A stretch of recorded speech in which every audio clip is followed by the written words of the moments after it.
தெரியாத பகலுக்கு புரியாத பொழுதொன்று நீ காட்டினாய்.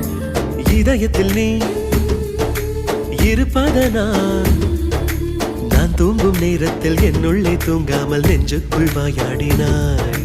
கண்ணாடி நீ கடிகாரம் நான் உன்னுள்ளே ஓடோடி வாழ்வே.